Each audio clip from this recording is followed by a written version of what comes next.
Halika na, sabay tayo. At kung sinong may gusto, dahil sa tubig alat, likas na yaman to. Welcome back mga kaspiro, samahan nyo ulit kami sa aming ginawang family bonding. Ngayong araw kasabay nun ay sinamahan na rin natin ng pamamana para magkaroon tayo ng panggastos at mayroon tayong may ihaw sa isla. Kaya samahan nyo kami sa buong kaganapan sa laot. Let's go!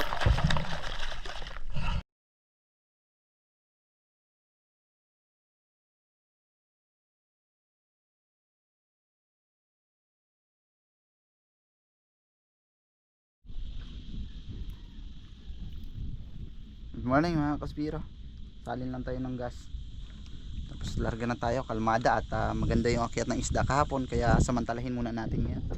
Sa unang araw mga kaspiro ay nag quick dive lang kami. Kasama ko dito si Dongdong. Naghagilap tayo ng pwedeng may ulam sa bahay at pambawi lang ng gasolina. Dahil naghahabol din kami ng pahibas sa hapon. Sinamantala na rin natin yung kalmada mga kaspiro. Dito sa unang lubog natin ay meron ako nakitang Barty Coral Trout na nandito sa buhangin na banda. Nung una akala ko ay maliit pa, pero nung habang papalapit tayo ay napagtanto natin na malaki pala ito, kaya hindi na natin ito pinalampas pa. Sa ilalim ng alon, huwag kalimutan kalikasan tong tahanan. Bato corals, isda sa paligid, respeto lang, wag mong sirain. Mabilis ang pa-high tide ngayon mga kaspiro, ganon din yung pa-low tide, kaya sinamantala natin ngayon habang pa-high tide pa dahil malinaw pa yung visibility. Mamaya nito sa hapon, umubot na yung pahibas, ay paniguradong lalabo na ito, kaya samantalahin na natin ngayon. At isa sa mga pinaka magandang gawin, lalo pag malayo tayo sa bangka, ay magbasid tayo sa ating paligid, dahil kagaya nito, daanan ng bangka, napakahirap naman kung masasagasaan tayo ng mga bangka, dahil meron na rin kaming karanasan sa ganito kung saan kasama ko yung kuya ko sa Liminangkong. Ang masaklat doon ay iniwanan pa kami ng nakabunggo sa kanya.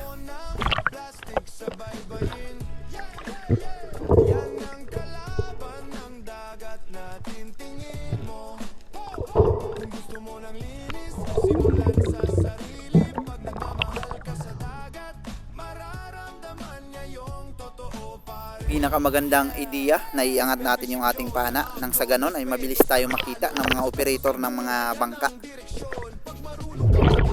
Tunay kang alalay, hindi kailangan bongga para maging bayani, simple lang. Huwag sirain ang kalikasan, pre.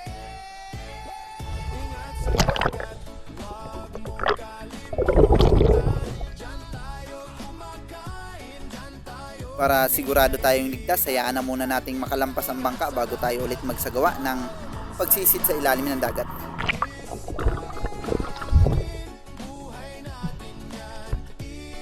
Welcome dog.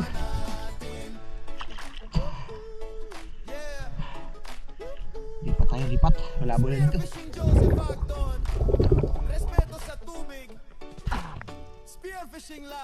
Sa paglipat natin ng bahura ay eto nga, medyo bahagya ng lumabo yung visibility, kaya nagpalit na ako ng pana dito na medyo maiksi, dahil plano ko na sanang magkuridas na ng mga pwede nating pakinabangan na pang-ulam.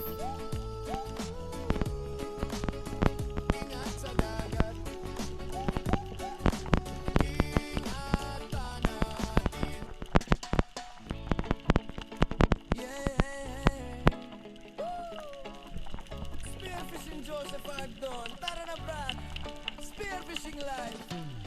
Huwag abusuhin ang biyaya.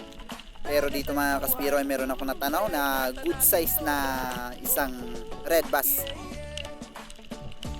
Pag sumisid sa ilalim ng alon, huwag kalimutan kalikasan tong tahanan. Bato corals, isda sa paligid, respeto lang, huwag mong sirain kapatid. Huwag puro kuha, magtira rin naman, para bukas may babalik na karagatan.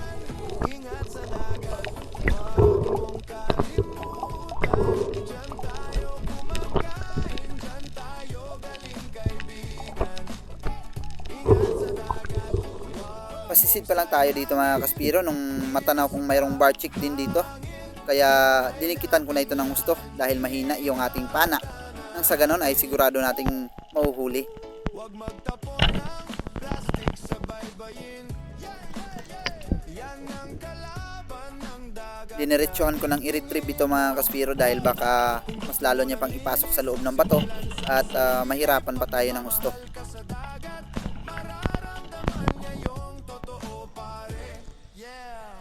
Spearfishing Joseph Agdon, respeto sa alon, respeto sa buhay, yan ang direksyon. Pag marunong kang mag-ingat, tunay kang alalay, hindi kailangan bongga para maging bayani. Simple lang, huwag sirain ang kalikasan, pre. Ingat sa dagat, huwag mong kalimutan.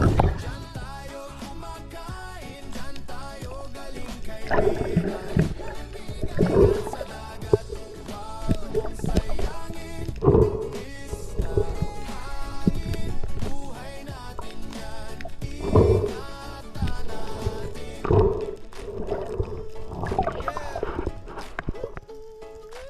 Spearfishing Joseph Agdon, respeto sa tubig.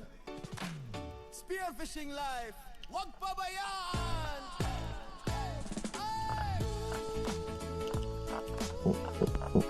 Peace and love sa dagat, man. Mayroon na tayong prospect dito mga kaspiro na papanain. Isang porcupine pufferfish o tagutungan na tinatawag sa amin. Masarap ito adobo at ginataan.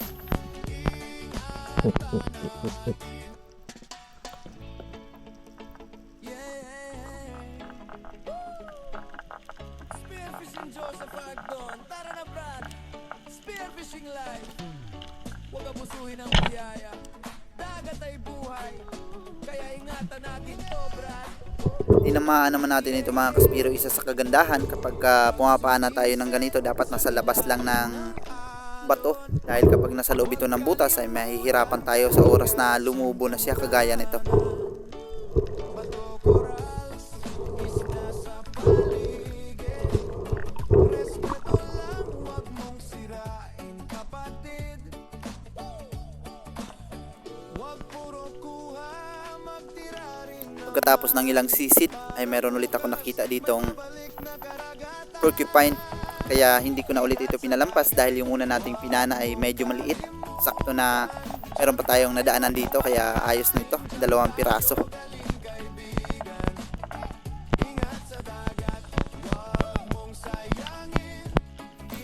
Bahagyang matamlay din yung mga bait fish ngayon kaya wala sigurong pelagic. Huwag magtapon ng plastic sa baybayin. Plano niya pa ipasok sa bato kaya nagdali-dali na akong higpitan itong shooting line para hindi niya maituloy yung kanyang binabalak. Nang sa ganun na hindi tayo mahirapan. Isa rin sa kagandahan at advantage pag pumapana tayo ng ganito ay dapat halos nasa buntot lang para hindi tayo mahihirapan sa oras ng pagtanggal natin ng shaft.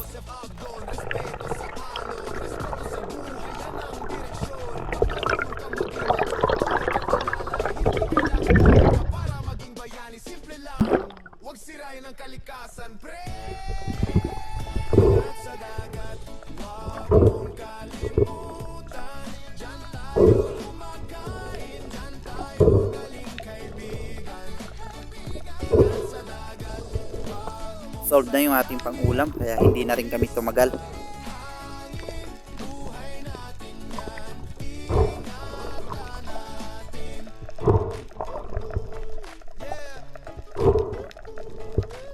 Spearfishing Joseph Agdon, respeto sa tubig. Spearfishing life, huwag pabayaan. Pabalik na ako sa bangka nung nakita ko yung pawikan na ito. Napakalaki at napakaamo. Peace and love sa dagat, man. Ingatan natin. Ingat sa dagat. Ingatan natin.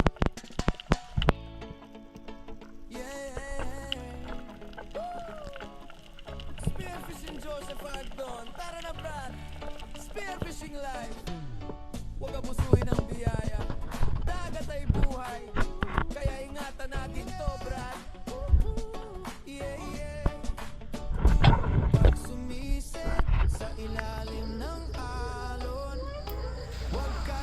435 yung ating kinita mga kaspiro, yung porcupine. Ayun. Adubuhin natin.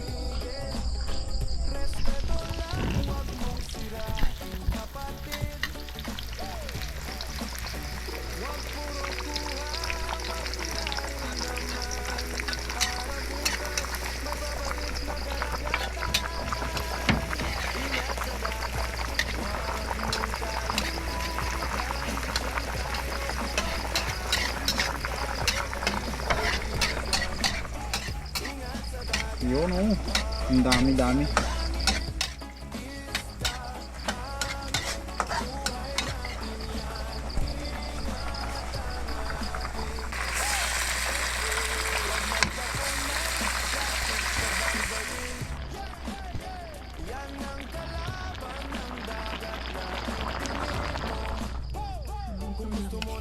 Kain na tayo mga kaspiro.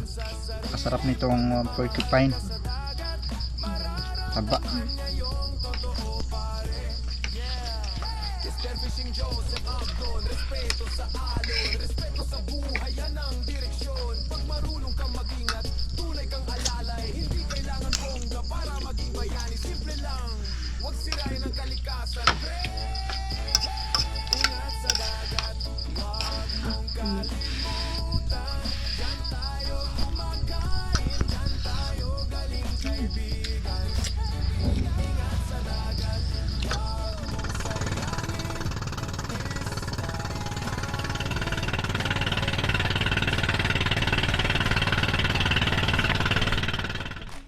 Nagkayayaan mga kaspiro, araw ng Sabado, walang pasok si Mrs. at wala pa rin namang pasok ang estudyante namin.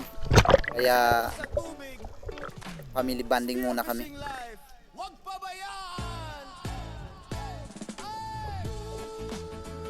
Plano namin na bumara sa isla para makapag-ihaw tayo, pero siyempre hanap muna tayo ng pwede nating ihawin dito.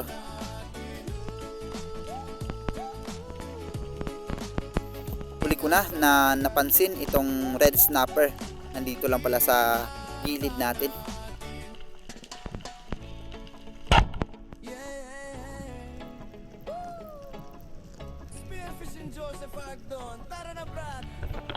Sa pahabol na tira, tsamba pa rin natin naman ito mga kaspiro.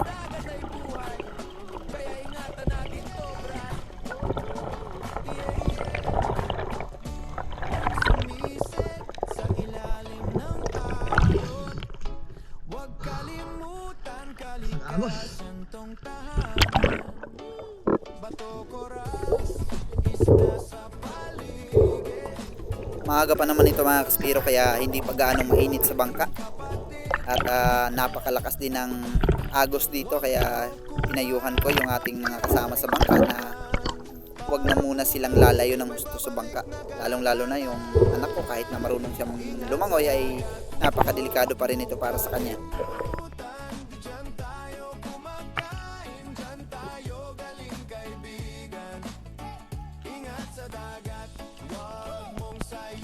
Positive na dito mga kaspiro yung pag-ihaw. 2 pirasong angel fish, kaya naman pinili ko na yung pinakamalaki. Huwag magtapon ng plastic sa baybayin. Yan ang kalaban ng dagat na tintingin mo. Kung gusto mo ng linis, simulan sa sarili. Pag nagmamahal ka sa dagat, mararamdaman niya yung totoo pare.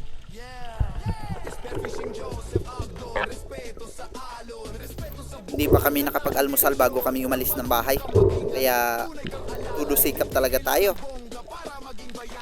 para magkaroon tayo ng maiihaw sa isla.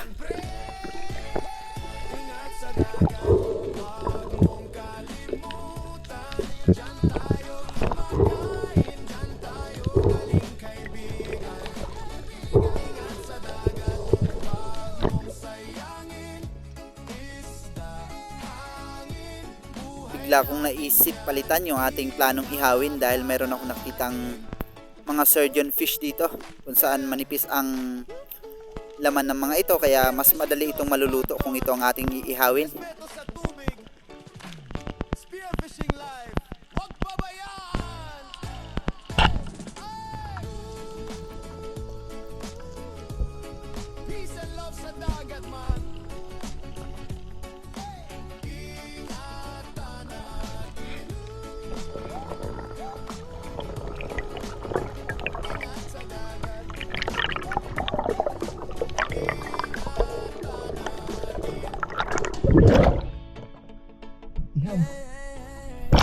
pagkatapos natin na mahuli ito mga kaspiro, dumiretso na tayong bara sa isla para makapag-ihaw na. At medyo nagugutom na rin kami pare-pareho. Dagat ay buhay, kaya ingatan natin to, brad. Pag sumisid sa ilalim ng alon, huwag kalimutan kalikasan tong tahanan. Bato, corals, isda sa paligid. Respeto lang, huwag mong sirain, kapatid. Huwag puro buhay, magtira rin naman. Para bukas, may babalik na karagatan. Ingat sa dagat, huwag mong kalimutan. Diyan tayo kumakain, diyan tayo galing, kaibigan. Ingat sa dagat, huwag mong sayangin. Isda, hangin, buhay natin yan. Ingatan natin. Huwag magtapon ng plastic sa baybayin. Yan ang kalaban ng dagat natin. Tingin mo, kung gusto mo ng linis, simulan sa Red bass na yan mga kaspiro. Yung natira na red bass na inulan natin kahapon. ngayong totoo, pare. Spearfishing Joseph Acton, respeto sa alon, respeto sa buhay, yan ang direksyon. Pag marunong kang mag-ingat, tunay kang alalay. Hindi kailangan bongga para maging bayani, simple lang. Huwag sirain ang kalikasan, pre. Ingat sa dagat, huwag mong kalimutan. Kain tayo mga kaspiro, pananghalian. Yun, no? Nandito kami sa kapirasong isla. Yun. Maganda dito kung malinis lang.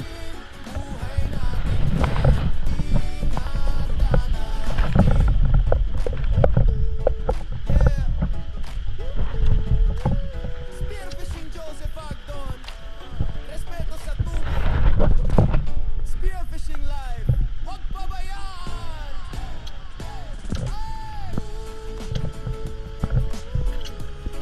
Peace and love sa dagat, man. Ingatan natin.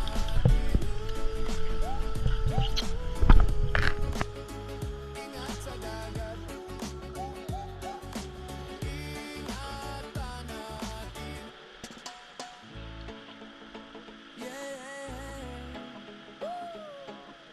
Spearfishing Joseph Agdon, tara na brad. Spearfishing live. Huwag abusuhin ang biyaya. Dagat ay buhay, kaya ingatan natin to, brad. Pag sumisid sa ilalim ng alon, huwag kalimutan kalikasan tong tahanan. Bato, corals, isda sa paligid. Respeto lang, huwag mong sirain, kapatid. Huwag puro kuha, magtira rin naman. Para bukas, babalik na karagatan. Ingat sa dagat, huwag mong kalimutan. Tanghali pa mga kaspiro. Pagkatapos kumain, pinabayaan ko muna yung aking mag-ina na magtampisaw sa dagat dahil hindi pa rin naman oras ng akyat ng mga pelagic.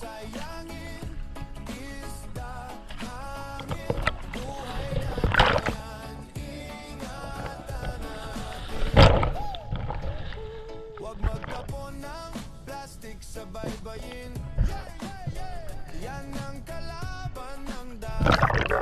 Tingin mo, kung gusto mo ng linis. Pagkatapos ko makapag-load mga kaspiro ay meron ako nakita ditong mga red bass at yung isang nahuhuli ay sinubukan kong targetin ng long range. Kaya lang, bigo tayong mahuli ito. Respeto sa alon, respeto sa buhay, yan ang direksyon. Pag marunong kang mag-ingat, tunay kang alalay. Hindi kailangan bongga para maging bayani, simple lang. Huwag sirain ang kalikasan, pre. At mayroon ako nakita dito na grupo nitong mga pusit. Malamang ay meron silang itlog dito kaya pumili na ako ng medyo malaki at yun ang ating pinana.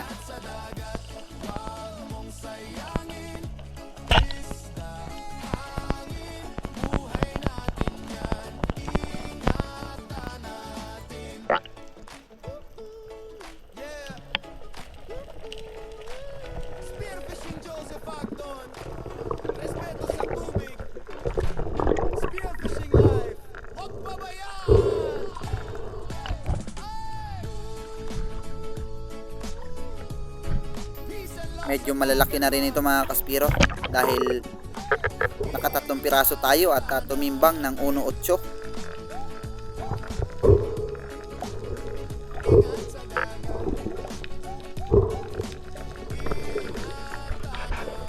Mabilisang drop shot yung ating ginawa dito mga kaspiro. Mayroon kasing grupo ng mga golden trevally na dumaan, kaya sinubukan ko mag fish call, baka sakaling bumalik ang mga ito. Hindi naman tayo nabigo, kaya napili natin yung pinakamalaki sa kanila. Dagat ay buhay, kaya ingatan natin to, Brad. Pag sumisid sa ilalim ng alon, huwag kalimutan kalikasan tong tahanan. Bato, koral, isla sa paligid. Huwag mong sirain, kapatid. Huwag puro kuha, magtira rin naman para bukas.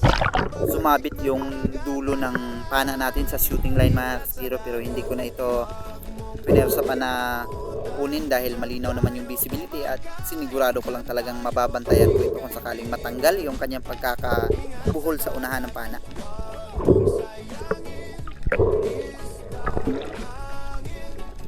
Meron kasing dugtong itong ating ginagamit na monoline.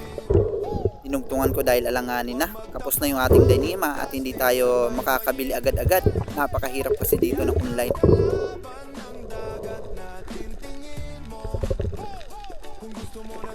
Hindi kasi agad-agad ito naaabot ng mga delivery rider dahil isla ito mga kaspiro.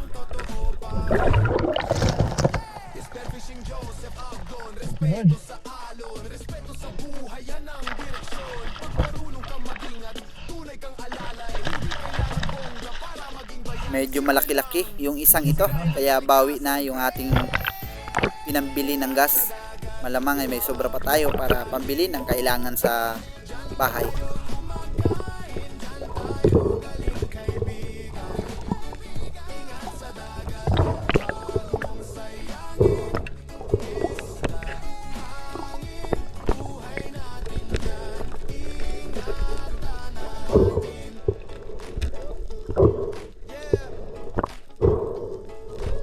Spearfishing Joseph Agdon, respeto sa tubig. Spearfishing life, huwag pabayaan. Next dive ay meron ako nakitang 2 pirasong golden trevally at isang yellow dots trevally. Malaki sana yung isang golden trevally, kaya lang malayo masyado ang distansya sa atin. Kaya bago pa tayo naubusan ng hangin ay pinilit ko na lang kalabitan yung mas malapit sa atin.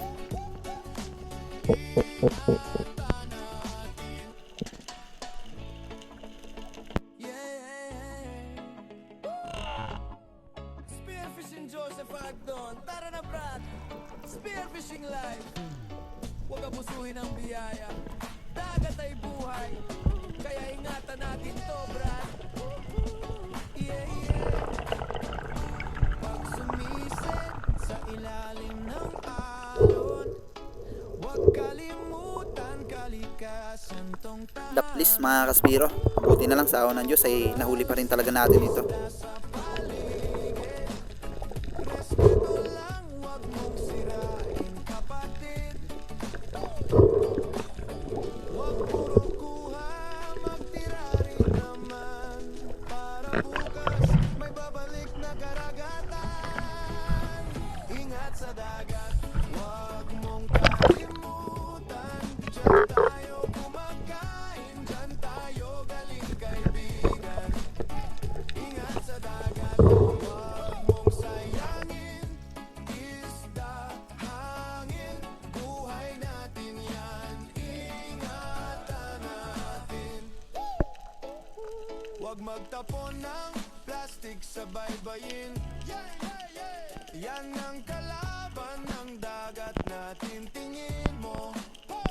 Kung gusto mo ng linis, simulan sa sarili. Pag nagmamahal ka sa Dahan-dahan ako sa pag-triple dito mga kaspiro.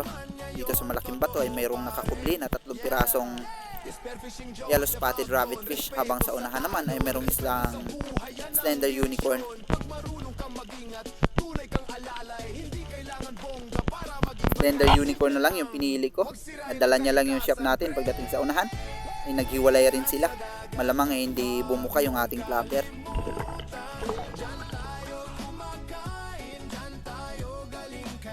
Isipan kong balikan yung pinanaan natin ng pusit mga kaspiro. Pangatlong bisis na ito ng pagbalik ko at pangatlong bisis na rin tayong nakakahuli.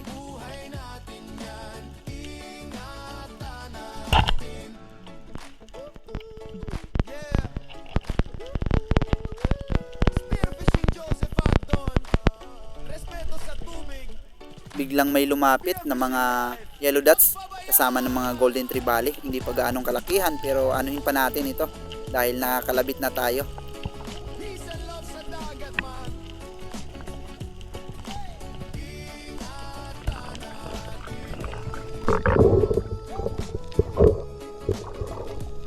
Hindi na ako nagpatumpik-tumpik pa mga kaspiro. Pagkatapos nating mahuli yung pangatlong pusit na ito ay bumalik na ako sa bangka para makauwi na kami.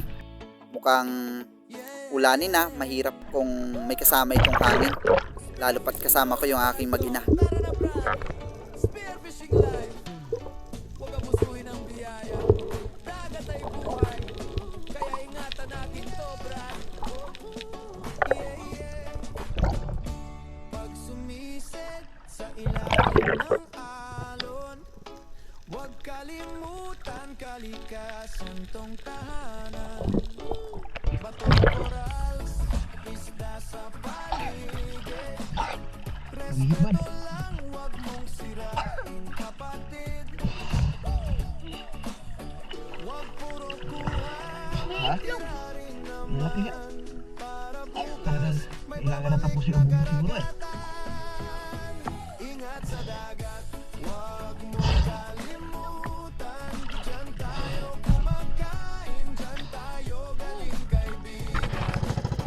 Ingat sa dagat, huwag mong sayangin. Ingatan natin. Huwag magtapon ng plastic sa baybayin. Yan ang kalaban ng dagat natin, tingin mo. Kung gusto mo ng linis, simulan sa sarili. Pag nagmamahal ka sa dagat, mararamdaman niya yung totoo, pare. Yeah! Spearfishing Joseph Agdon, respeto sa alon, respeto sa buhay, yan ang direksyon. Pag marunong kang mag-ingat, tunay kang alalay. Hindi kailangan bongga para maging bayani, simple lang. Huwag sirain ang kalikasan, pre. Ingat sa dagat, huwag mong kalimutan. Diyan tayo kumakain, diyan tayo galing kaibigan. Yung angelfish natin mga kaspiro ay binigay ko sa nagwelding ng pana natin.